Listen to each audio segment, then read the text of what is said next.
Scales of trade official YouTube channel पे आने वालों को वेलकम। आज हम बात करेंगे फिबोनाची के बारे में। एक फिबोनाची टूल है जो ट्रेडिंग के अंदर यूज किया जाता है। बेसिकली फिबोनाची लियोनार्डो बोनाची एक मैथमेटिशियन थे इटली के। उन्होंने 13 सेंचुरी के अंदर नंबर ऑफ सीक्वेंस दिए थे और उन्होंने उसका नाम जो है फिबोनाची रखा था। और उन्होंने बताया था कि ये ऐसे नंबर्स हैं जिनका पूरे वर्ल्ड के अंदर बहुत बड़ा रोल है। तो उन्होंने ये जब बताया वो पूरी जो है वो डिटेल में तो मैं नहीं जाना चाहूँगा कि वो वर्ल्ड के अंदर क्या रोल थे उसके, क्योंकि वीडियो बहुत बड़ी लंबी हो जाएगी। हम ये जानना चाहेंगे कि ट्रेडिंग के अंदर उनका क्या रोल था या फिर उनका क्या रोल है। तो फिर उस वक़्त दौर के जो एक ट्रेडिंग एक्सपर्ट थे उन्होंने सोचा कि ये नंबर्स जो है वो इतना बड़ा रोल है वर्ल्ड में, तो यकीनन जो है वो इसका ट्रेडिंग के अंदर भी कोई रोल होगा। तो फिर उन्होंने अपनी तरफ से जो है वो कोशिश की और उन्होंने तलाश किया कि फिबोनाची के जो नंबर्स हैं उनका ट्रेडिंग के अंदर क्या रोल हो सकता है। तो जब उन्होंने इसको यूज़ किया तो उसके रिज़ल्ट बहुत अच्छे थे और वो कुछ नंबर्स इस तरह थे, मैं थोड़ा-सा डिटेल उसकी बता देता हूँ। उन्होंने उन्होंने कुछ इस तरह नंबर बताए कि जैसे स्टार्ट लिया 0, फिर 0 के बाद 1, फिर 0 प्लस 1 इंटू 1, फिर 1 into 1 plus 1 2, 2 plus 3 5, 3 plus 5 8, 5 plus 8 13, 13 plus 8 21, 21 plus 13 34, 34 plus 21 55, 55 plus 34 89, 89 plus 55 144, 144 plus 89 233। इस तरह से आप आगे भी जाएँ। अब मैं इतनी लंबी लिस्ट लगाने से फ़ायदा नहीं है। मैं ये बता दिया आपको कि ये किस तरह जो है वो उन्होंने नंबर्स दिए और फिर उन्होंने ये कहा कि ये जिस तरह है, मैं इनमें से कोई भी नंबर जैसे मैंने यहाँ से उठाया ये 144, ठीक है। अब 144 को उसके पिछला जो नंबर है उससे पहले का जो नंबर है उसको यहाँ तो 89 को जो है वो डिवाइड किया 144 से, तो इसका जो है 0.618 और इसी तरह से उससे पहले का जो था 55 को डिवाइड किया 144 से तो 0.381 और इसी तरह से इससे पहले का जो था 34 को डिवाइड किया 144 से तो 0.236। तो ये एक ऐसे नंबर्स निकले जिनका बहुत बड़ा रोल था और ये किस तरह काम करते हैं इसके बारे में अब हम जानेंगे। ट्रेडिंग के अंदर ये किस तरह काम करते हैं। तो यहाँ पर आपने ये जो ट्रेडिंग व्यू है या फिर जो MT5 वगैरह हैं वहाँ पर भी फिबोनाची रिट्रेसमेंट जो है वो टूल मौजूद है। हम यहाँ पर देखेंगे ये ट्रेडिंग व्यू है और यहाँ पर आप इसको यहाँ क्लिक करेंगे तो ये FIB रिट्रेसमेंट लिखा हुआ है। तो इसको जो है वो किस तरह यूज़ किया जाता है उसके बारे में मैं थोड़ा-सा बताना चाहूँगा। इसको डिफरेंट ट्रेडर जो है वो डिफरेंट तरीके से यूज़ करते हैं।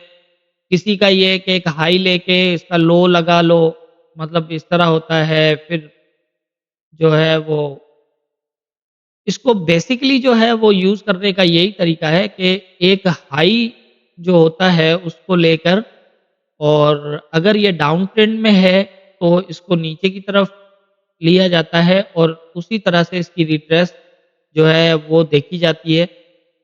ये सबके अपने-अपने तरीके हैं यूज़ करने का, लेकिन मैं इसको किस तरह यूज़ करता हूँ, मैं अपने यूज़ का तरीका बताऊँगा।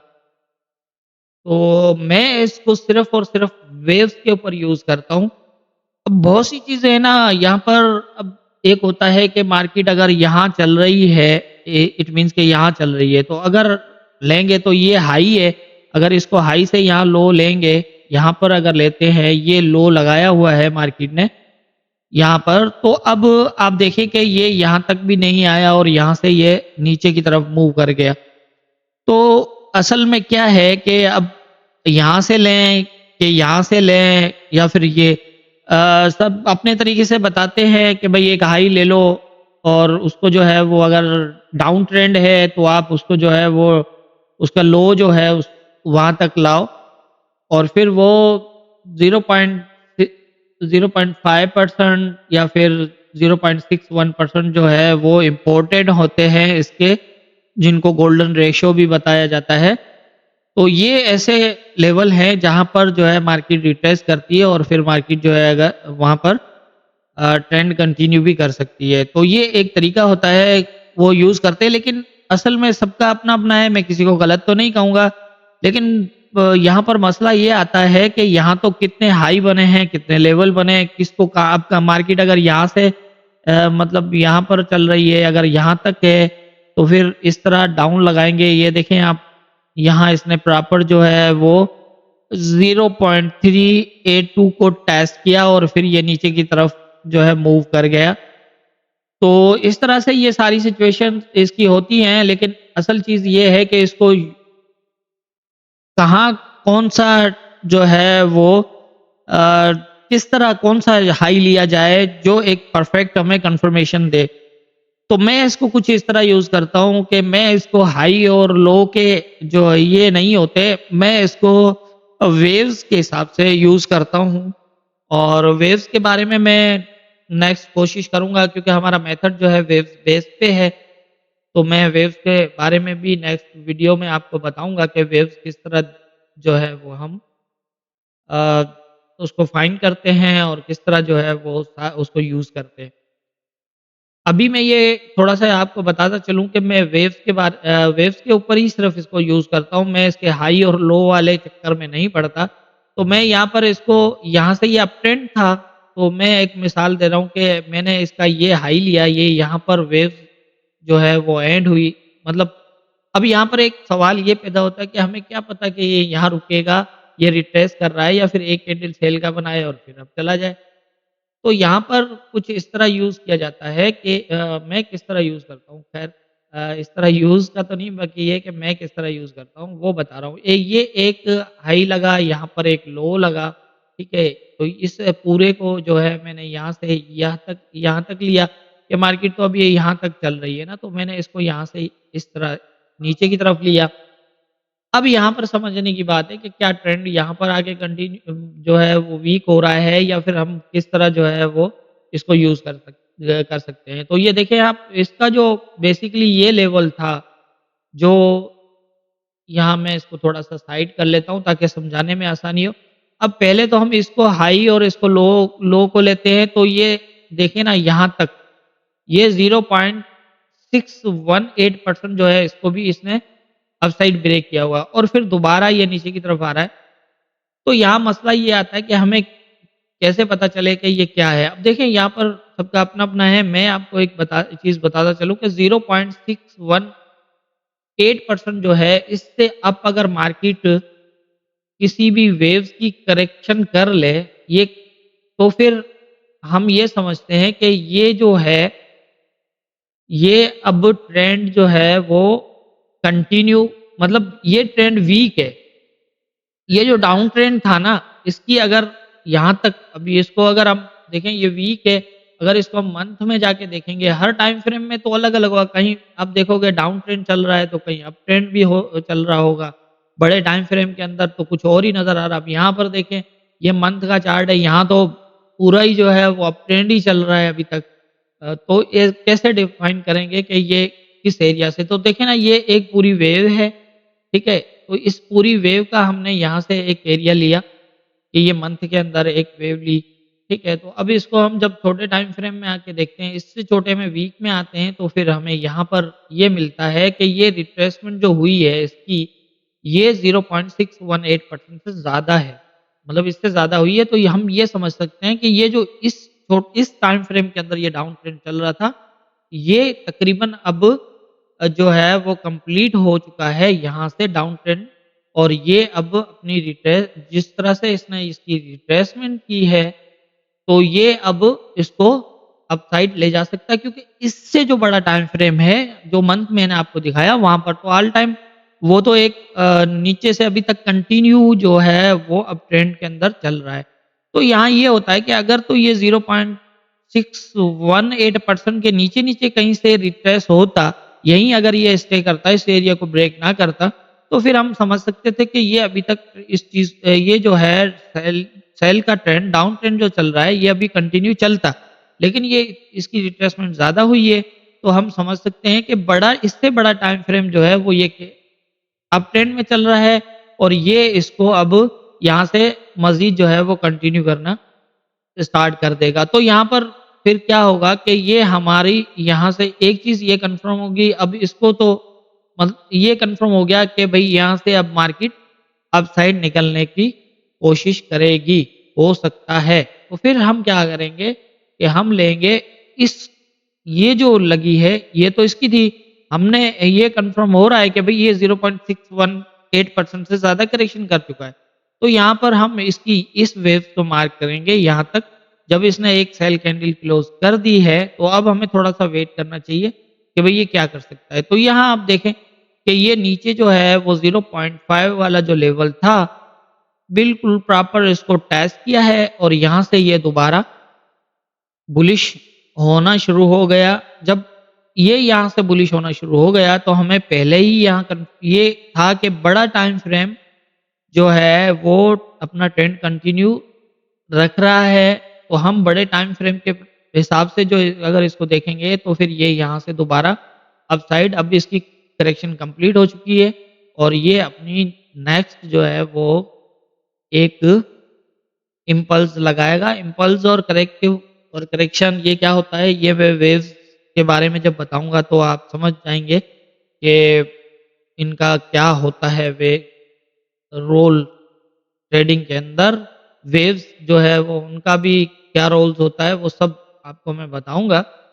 फ़िलहाल हम जो है वो फिबोनाची के रिट्रेसमेंट के बारे में बात कर रहे हैं। तो ये मैंने आपको बता दिया कि 0.5% से लेकर 0.618% अगर किसी भी वेव्स की इतनी अगर करेक्शन करता है तो इट मीन्स ट्रेंड अभी भी स्ट्रॉन्ग है। इट मीन्स कि ये यहाँ से अप ट्रेंड में जा रहा था और इसने 0.5 की जो है वो करेक्शन की है 0.5% की। अगर ये 0.618% तक भी आके करेक्शन करता है तो हम समझते हैं कि ये ट्रेंड अभी तक कंटिन्यू है। ठीक है? लेकिन अगर इससे नीचे अगर ये चला जाता, तो फिर ये है कि ये नहीं कह सकते। बहुत से ये कहते हैं कि भई 0.618% से नीचे अगर चला जाए, तो हम उसको जो है वो ट्रेंड रिवर्सल के मतलब समझेंगे। लेकिन ऐसा नहीं है, ये ट्रेंड रिवर्सल नहीं होता। कई जगह पर जो है वो 0.786% की करेक्शन के बाद भी मार्केट मूव करती है, ट्रेंड कंटिन्यू करती है। लेकिन वहाँ क्या होता है कि जिस तरह हम यहाँ ये देख रहे हैं कि 0.5% से लेकर 0.61% अगर करेक्शन किसी इम्पल्स की लगती है, तो हम समझेंगे कि ट्रेंड अभी भी स्ट्रॉन्ग है। मतलब जो अप ट्रेंड था ये अभी भी स्ट्रॉन्ग है और अगर इस यहाँ तक अगर करेक्शन आती है, तो फिर हम ये समझते हैं कि ट्रेंड रिवर्सल नहीं हुआ है, लेकिन रिवर्सल के और चीज़ें होंगी क्योंकि वो फिर हम उससे दूसरे टाइम फ्रेम में देख के जज कर सकते हैं, ऐसे रिवर्सल नहीं जज कर सकते। लेकिन हाँ, ये ज़रूर है कि ये ट्रेंड अब वीक हो गया है, मतलब जो अप ट्रेंड था ये वीक साइड हो चुका है। लेकिन ट्रेंड रिवर्सल का इस तरह नहीं, ट्रेंड रिवर्सल का तो यही होता है जैसा मैंने बताया कि मैं आपको वेव्स जब बताऊँगा तो उसमें सारी चीज़ें ये बताऊँगा कि ट्रेंड रिवर्सल क्या होता है या ट्रेंड जो है वो किस तरह जो है वो वीक बनता है और फिर किस तरह वो एक अप ट्रेंड जो है वो डाउन ट्रेंड में कब अपना जो है वो मूव करना स्टार्ट करता है।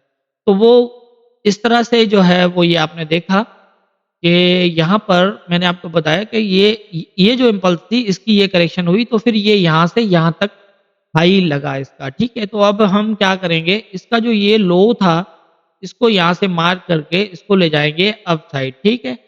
यहाँ तक क्योंकि ये अप ट्रेंड है तो हम नीचे से अप साइड लेंगे इसको। ये मैंने पहले भी बताया कि अगर अप ट्रेंड है तो फिर नीचे से ऊपर की तरफ लेंगे फिबोनाची को, और अगर डाउन ट्रेंड है तो फिर अप से डाउन तक लेंगे उसके लो तक। तो ये एक वेव थी, इसका मैंने यहाँ तक ये लगाया। अब आप देखें कि ये देखें 0 ये यहाँ से जब आया ना नीचे, तो ये 0.78% को बिल्कुल प्रॉपर टेस्ट किया इसने, ठीक है? उसके बाद भी ये बुलिश हो गया, ठीक हो गया। तो यहाँ अब हमें ये लग रहा है कि ये ट्रेंड थोड़ा वीक हो चुका है, ठीक है? क्योंकि इसने 0.618% के नीचे भी क्लोज दिया है। तो ये ट्रेंड थोड़ा वीक तो हो चुका है, लेकिन ट्रेंड अभी एंड नहीं हुआ। और ये क्यों नहीं हुआ और इसका आगे क्या होना है वो भी मैं आपको जब वेव्स बताऊंगा तब समझ में आएगा ये सारी चीजें। लेकिन हम फिलहाल इसको रिट्रेसमेंट के हवाले से बात कर रहे हैं कि ये रिट्रेसमेंट मैं किस तरह इसको जो है वो यूज करता हूँ। मैं सिर्फ और सिर्फ इसको वेव्स के रिट्रेसमेंट पे यूज करता हूँ और उसी से जज करता हूँ कि मार्केट के अंदर ट्रेंड स्ट्रांग है, वीक है, या फिर जो है रिवर्सल बनेगा या रिवर्सल बन रहा है। वो सारी चीजें उसको देखने के लिए मैं इसको यूज करता हूँ। मैं कभी भी इसके बेस पे ट्रेड नहीं करता, ना ही सपोर्ट। हाँ, ये जरूर है कि 0.5% और 0.61% ये एरियाज ऐसे होते हैं जहां पर बहुत ज्यादा चांसेस होते हैं कि मार्केट सपोर्ट बनाए। अगर आप ट्रेंड हो या डाउन ट्रेंड हो, तो इन रेशो पे अगर किसी इम्पल्स की करेक्शन होती है, इन लेवल्स पर बने, अगर यहाँ तक करेक्शन होती है, तो हम ये समझते हैं कि ट्रेंड स्ट्रांग है और ये एक सपोर्ट एरिया बन सकता है। अगर अप ट्रेंड है तो ये सपोर्ट बन सकती है, और अगर डाउन ट्रेंड है तो ये एक रेजिस्टेंट एरिया भी बन सकता है। तो इस तरह से जो है वो हम इसको फाइंड करेंगे। ये मैंने यहाँ से आपको बता दिया कि रिट्रेसमेंट किस तरह होती है। अब आते हैं, मैं आपको थोड़ा-सा और डिटेल में समझाता हूँ। ये तो देखें ना, पीछे की जो मार्केट की मूवमेंट हुई है वो तो सारी चीज़ें नज़र आ रही हैं। उसको यहाँ से लो, इसको यहाँ से लो, ये सारी चीज़ें। लेकिन हम मार्केट को एडवांस में कैसे जज करें? तो एडवांस में जज करने के लिए मैं थोड़ा-सा बताऊँगा यहाँ पर। अब मैं इसको यहाँ से करता हूँ डिलीट करता हूँ और फिर देखते हैं हम इसको डे में आके देखें यहाँ पर कितनी बार ये अप और डाउन हुआ है। तो अब कौन-सा लो लेंगे, कौन-सा हाई लेंगे और क्या समझेंगे इसको। तो यहाँ पर जो थोड़ा-सा मैंने थोड़ा-सा नहीं, सही से समझाया है कि भई मैं किस तरह यूज़ करता हूँ। मैं इसको सिर्फ़ वेव्स के बेस पे यूज़ करता हूँ, और जब इसको सही तरीके से हमारे इस मेथड के बेस पे अगर यूज़ कर सकते हैं तो सिर्फ़ वेव्स के ऊपर ही देख सकते हैं। अदरवाइज़ हाई और लो वाले चक्कर में ये कन्फ्यूज़ कर हो जाती है। बाय द वे कभी काम कर जाता है और कभी नहीं करता। तो वो इस तरह से ही पोज़ीशन नज़र आती है। अब यहाँ पर मैं आपको एक चीज़ और बता दूँ कि ये एक वेव है, ये इसकी करेक्शन है, ठीक है? अब यहाँ पर जो है वो हम इसको यहाँ पर लगा के देखते हैं कि इसने ये करेक्शन कितनी की है। तो फिर उसी हिसाब से यहाँ पर अगर हम लगाएँ, तो इसने करेक्शन जो है वो तकरीबन 0.38 वाले एरिया तक नहीं आया है, यहाँ तक आया नहीं है। लेकिन यहाँ तक जब ऊपर का ये 0.236 ब्रेक हो चुका है ना, जो लेवल प्रॉपर टेस्टेड ना हो, अगर ब्रेक हो जाता है तो फिर हम उसके नीचे के लेवल को काउंट करते हैं। तो ये 0.38% तक अपनी करेक्शन की है इसने अपनी इस वेव की। तो हम ये अंदाज़ा लगा सकते हैं कि ये बहुत स्ट्रॉन्ग ट्रेंड जो है वो अभी मौजूद है इसके अंदर। लेकिन वो सिर्फ इस टाइम फ्रेम के अंदर, ये नहीं है कि इस हर टाइम फ्रेम में कह सकते हैं, इस टाइम फ्रेम के अंदर। तो अब यहाँ पर जो ये लो लगा था, ठीक है? तो हम इसको इस तरह इसका ये लो लेंगे। ये जो वेव्स लगी है, इसकी सेकंड जो वेव्स लगी है, अब तो इसको हम लेंगे ये वाला लो और फिर इसका एक हाई, ठीक है? ये हो गया यहाँ पर। अब हम क्या करेंगे कि इसके इस एरिया को मार्क करेंगे। ये जो 0.5 से लेकर 0.618 है। बाय द वे, जो मैंने ज़्यादातर देखा है वो यही है कि अगर किसी इम्पल्स की करेक्शन 0.382% के आसपास हो, तो फिर सेकंड जो है वो उसके ज़्यादा से ज़्यादा चांसेस होते हैं 0.5 के करेक्शन करने के। लेकिन ये है कि बाय द वे कहीं बहुत कम नज़र आया है कि 0.618 तक भी मार्केट आई है। अदरवाइज़ 0.5 या फिर उससे थोड़ा बहुत अप भी, मतलब 38 को भी उसने कहीं-कहीं जो है वो टेस्ट किया कि और फिर मार्केट ने जो है वो दोबारा अपसाइड मूव या फिर एक अप ट्रेंड के अंदर अगर इस तरह की करेक्शन की है तो फिर वो दोबारा अपसाइड मूव कर गया है। तो यहाँ पर हम जो है वो ये लेवल लेंगे 0.382 का और ये मैं आपको एडवांस बता रहा हूँ, आप आगे आप देखिएगा मार्केट की मूवमेंट क्या होती है। क्योंकि पीछे की मार्केट को तो जज करना आसान है, लेकिन आगे क्या हो सकता है, वो मैं आपको अभी बता रहा हूँ। इसके हिसाब से आप देखिएगा कि मार्केट के अंदर मूव किस तरह होगी। तो ये मैंने 2 लेवल मार्क कर दिए हैं। इसको भी अगर करना चाहिए, लेकिन मेरा ख़्याल है कि ज़रूरी नहीं है। अब थोड़ा ज़हन में ज़रूर रहे कि ये 2050 का जो एरिया है, ये भी इम्पोर्टेंट रहेगा। लेकिन ये है कि हम जिस तरह से इसने नीचे की से करेक्शन की है, तो हमारे पास ये बहुत ही इम्पोर्टेंट एरिया रहेगा।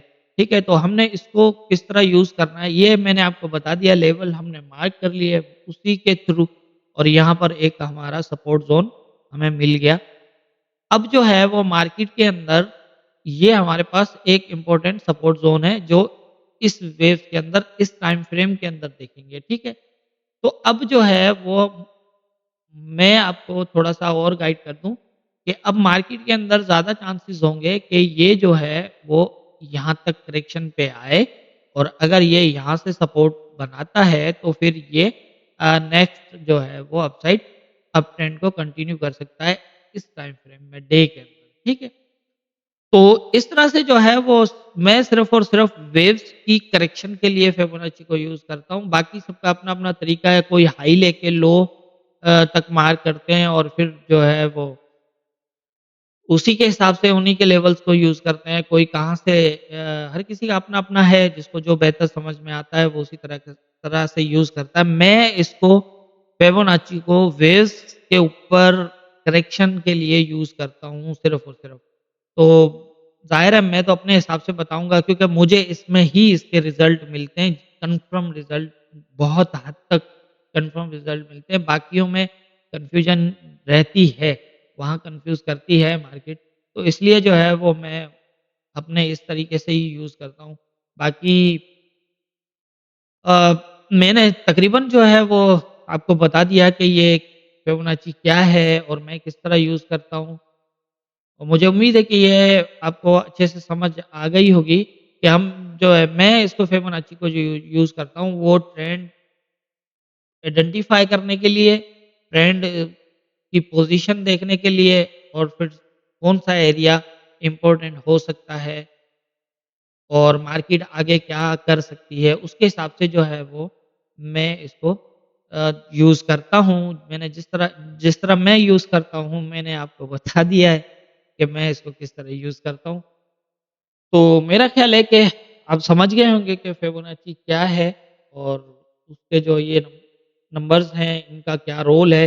बाकी मैं ट्रेड इस बेस पे नहीं करते, इस बेस पे ट्रेड करनी भी नहीं चाहिए। ये एक हमें आसानी पैदा कर देता है कि हमें कौन-सा एरिया जो है वो इम्पोर्टेंट होगा और हमें इसको एरिया को फाइंड करना आसान हो जाता है। अगर अप ट्रेंड जा रही है तो सपोर्ट फाइंड करना आसान होता है और अगर डाउन ट्रेंड है तो फिर रेजिस्टेंट एरिया फाइंड करना आसान हो जाता है। तो मैं इसको सिर्फ़ वेव्स के बेस पे यूज़ करता हूँ। तो उम्मीद करता हूँ कि आपको समझ आ गई होगी कि फिबोनाची क्या है और इसको जो है वो किस तरह यूज़ किया जाता है। तो आज की आज की जो ये वीडियो है इसके अंदर इतना ही है और नेक्स्ट जो है मैंने जैसे बताया कि मैं कोशिश करूँगा वेव्स के बारे में बताऊँ। तो जैसे-जैसे मुझे टाइम मिलेगा तो मैं कोशिश करूँगा कि आगे जो है वेव्स के बारे में बताऊँ। दुआओं में याद रखिएगा।